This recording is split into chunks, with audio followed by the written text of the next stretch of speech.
Daniel would look out his window and see an older woman doing the same thing every day. He was outside one day when he heard her call his name while she held her chest. When an ambulance came, the neighbors gathered around, and Daniel's mom was there, looking shocked. At that point, a hard truth came out.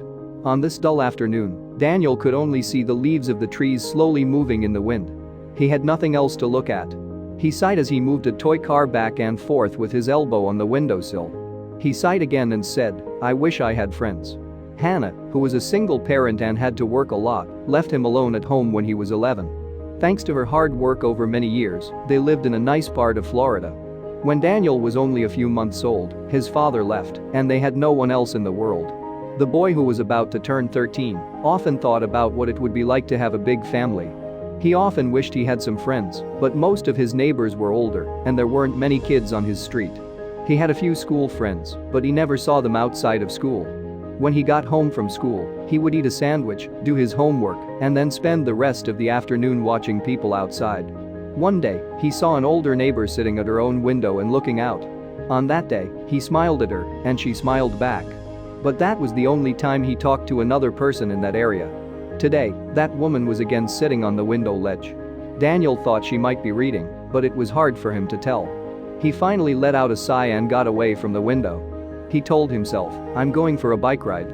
He shouldn't have left the house, but he was tired and wanted to go outside and do something. He could ride his bike to the park, meet some other kids, hang out with them, and then come home before his mother got home from work. He did plan to do that. After putting on his shoes, he ran outside and grabbed his bike, which was usually kept next to the garage. He got on it and started pedaling toward the street when something stopped him. He heard someone say, "Daniel." "Oh, no. I'm caught." He started to move and look around. But he couldn't find his mother anywhere. "Daniel." Again, the phone rang. This time, it seemed really bad. There was something wrong. He quickly looked around, and his eyes went to the neighbor who was sitting by her window. She had stopped reading. She was calling him with one hand out of the window. But her face was strange, which scared him. "Daniel. Help me." He was confused about how she knew his name and what was going on when she called him again. Her other hand went to her chest all of a sudden, and she was gone. Daniel got off his bike, tossed it to the side carelessly, and ran to the woman's house. He ran inside because her front door was open. He found her on the floor, still holding onto her chest with one hand. "Ma'am. Are you okay?" he asked when he got to her side and got on his knees. "Daniel," she croaked, and then she passed out. Daniel didn't know what he should do. His mother told him that in an emergency, he should call 911, and there was a phone on her nightstand. He called the number as fast as he could and told the operator he thought his neighbor was having a stroke.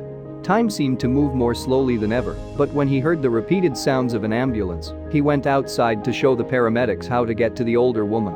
Daniel stood off to the side while they did their thing. When they put her on a gurney and rolled her outside, his mother and some neighbors had already gathered. "Daniel. What are you doing here?" she asked a preteen as he ran into her arms. "She called for help while I was outside riding my bike around the block," Daniel said, with his face in his mother's stomach. "I called 911 just like you told me to." Hannah gave him a pat on the head and told him he did the right thing.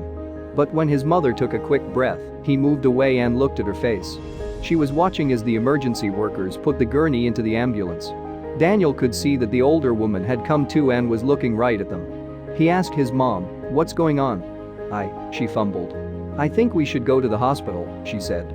When they got to the hospital's front desk, Hannah asked about the older woman who had just been admitted. "Oh, yes. They couldn't find out her name." "Does she know you?" With a warm smile, the kind woman asked. "Yes, she is mine." Hannah stopped for a second and looked at Daniel before saying, "Mother." When Daniel's mother told them the older woman's full name and everything else she knew about her, Daniel's jaw dropped. The receptionist told them that she was taken to surgery and that the doctor would let them know what happened later. "I should have gone back to my mom's house, but I was too proud. And that's about it." Hannah said, "I'm so sorry I didn't tell you sooner." "But did you know that she lived right next door to us?" Daniel asked. Everything surprised him, and the fact that his grandmother had lived next door to them for a long time didn't make sense. "No. I didn't know," Hannah said.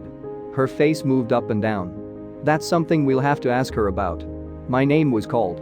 Daniel continued, "She knew my name. Perhaps she moved there to watch over us." Hannah said, But I never saw her, but she reluctantly agreed. Kid, you might be right. After a few hours, the doctor told them that Hannah's mom had made it through surgery. In a few minutes, they would be able to talk to her. What's the name of Grandma? Daniel asked. Hannah stared at him with a serious look on her face and a smile. Vivian. Daniel smiled. He said Vivian over and over while nodding his head. Then let's go see how Grandma is doing.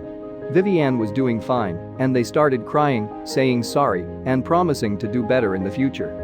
Daniel was just happy to see another member of his family. Hannah finally asked her why she was living right in front of their house without telling her.